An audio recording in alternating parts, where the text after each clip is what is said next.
देखिए, यहाँ थाना जगह अंतर्गत एक मामला हुआ है झंडा लगाने को लेकर। वहाँ कोई ऐसा मामला नहीं था। एक टावर पे पहले से एक झंडा लगा हुआ था, तिरंगा, और उसके बाद जो ये बाराफात का जो त्योहार था, उससे किसी मुसलमान ने वहाँ ले जाके एक झंडा लगा। टावर तो बहुत बड़ा होता है, तो एक झंडा लगा दिया था जिसपे लिखा था जश्न ईद मिलादुन नबी। जो झंडे बिकते हैं और वो शहर में अलग अलग कलर में ये जश्न ईद मिलादुन नबी का झंडा लगा दिया।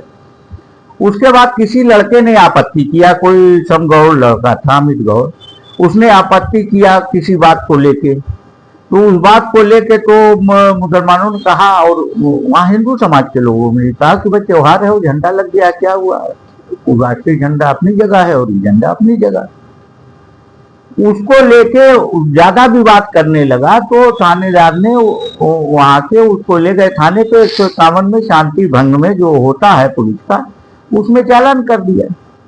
उसके बाद वहां के कुछ लोगों ने वहां के विधायक को दूसरे एक दिन के बाद ये बात होती है, और विधायक पहुंचे और उन्होंने बकायदा अपने लोगों को भी वहां बुलवाया और वहां काफी भीड़ जुटा के और उन्होंने बयान दिया।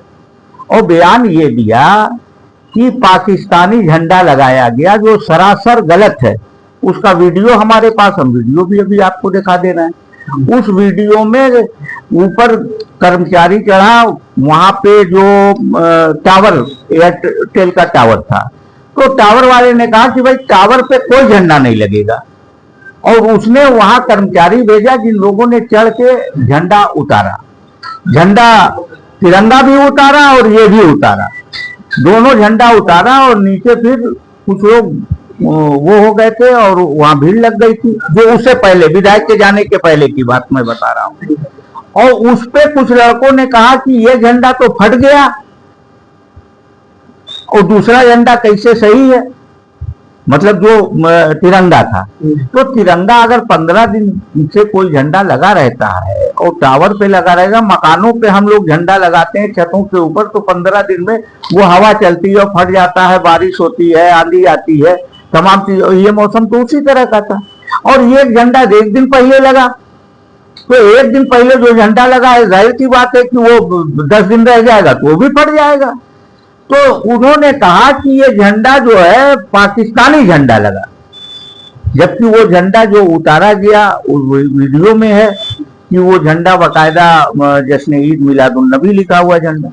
उन्होंने ये बयान दिया, जो वहां के विधायक हैं भारतीय जनता पार्टी के, सरवन निषाद, उन्होंने बयान दिया कि खाते यहाँ का है और गाते वहां का है, ये चौरी चौरा की धरती है, यहाँ से अंग्रेजों को भगाया गया, मुगलों को भगाया गया, यानी कि अब ये मुसलमानों को भी भगा देंगे। इस तरह का बयान उन्होंने सीधे पाकिस्तानी कह के कहा है, जो मैं समझता हूं कि गोरखपुर की सरजमीन पे पूरे समाज को किसी ने पाकिस्तानी नहीं कहा था, और इन्होंने इस तरह की बात किया।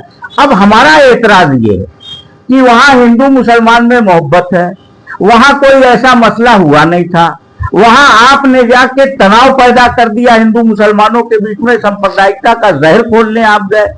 आपने कोई काम कराया नहीं है चौरी चौरा में, जनता आपको लताड़ रही है, जगह जगह आपको उल्टा सीधा कह रही है, तो आप इतनी गंदी राजनीति पे आ गए हैं कि इस तरह से पोलराइजेशन करने के लिए आप बयान दे रहे हैं, और वो भी उस कौम के लिए बयान दे रहे हैं आप कि जिसने आपके पूरे परिवार को बना दिया।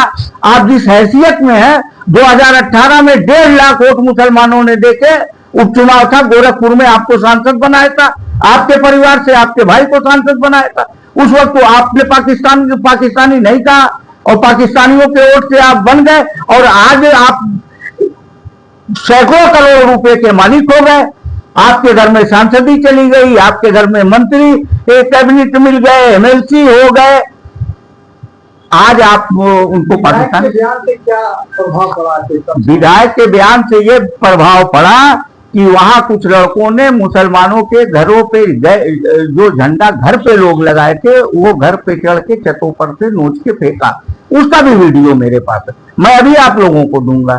तो ये कहने का मतलब कि गोरखपुर की सरजमीन पर ये एक साजिश के तहत किया गया। गोरखपुर जाहिर सी बात है कि मुख्यमंत्री का गृह जनपद है, और गोरखपुर में आप हिंदू मुसलमान को बांट के दंगा कराना चाहते हैं। आप इस तरह का गंदा आपने बयान दिया है, और आप इस तरह का गंदा बयान देते हैं, और हम चैलेंज करते हैं गोरखपुर की सरजमीन पे हर बच्चा, मुसलमान के घर का बच्चा बच्चा प्रभु रामचंद्र जी को मानता है कि वो राजा दशरथ के बेटे हैं। लेकिन ये इनके पिताजी ने, संजय निषाद ने बयान दिया था बकायदा। मैं कहता हूं, मुझको अगर कोई कहता है कि हम अपनी बाप के औलाद नहीं है, तो इससे बड़ी गाली समाज में कोई नहीं हो सकती। और संजय निषाद ने कहा था कि प्रभु राम जी राजा दशरथ के बेटा नहीं है। आप इस तरह के हिंदू हैं कि आपने इतनी बड़ी बात कह दिया कि राजा दशरथ के बेटा प्रभु राम नहीं है। आज आप चले हैं, फिर किस तरह से बीजेपी स्वीकार करती है? आप इस तरह का बयान दे रहे हैं, आपका कौन सा चरित्र है?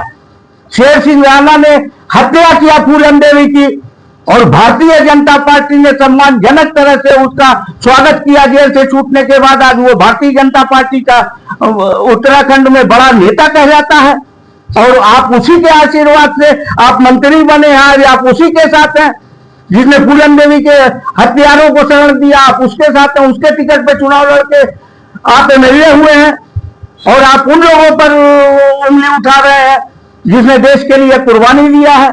आप अपनी कुर्बानी की बात करते हैं।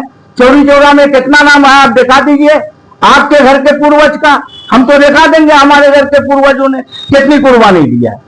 सवाल यह है कि इस तरह का काम जो उन्होंने किया वो अति निंदनीय है। हम प्रशासन से मांग करते हैं कि इनके खिलाफ भी मुकदमा कायम किया जाए, और उस विधायक को भी सख्त से सख्त सजा दिया जाए, ताकि गोरखपुर की सरजमीन पे फिर नफरत की राजनीति ना हो, और गोरखपुर में जो सांप्रदायिकता की आग में झोंकने की कोशिश की पहल किया है विधायक ने, दोबारा इस तरह की हिम्मत वो ना जुटा। पार्टी का क्या स्टैंड होगा?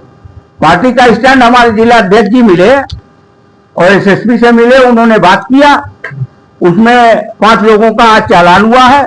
वहां कोई माहौल खराब नहीं है। सब हिंदू तो ज्यादा बेचारे लगे हुए, वहां बहुत कम आबादी है, सारे हिंदू भाई लगे हुए हैं, और वहां हालात को संभाले हैं। और बहुत बढ़िया है जो इन्होंने वहां आग लगाया था, तनाव पैदा हुआ था, कुछ हरकतें गलत हुई, मुसलमानों ने सब्र किया। हाँ, विधायक के बयान के बाद से वहां तनाव बढ़ा, उसको सब लोगों ने, हिंदू मुसलमान सबने, मुसलमान तो बेचारा वहां बहुत कमजोर है। हमारे हिंदू भाई आगे आए हैं और उन्होंने कहा है कि यह गंदी राजनीति पे उतर आया है, इसने कोई काम तो किया नहीं है, तो वो चाहता है इस तरह की राजनीति करके हम 2027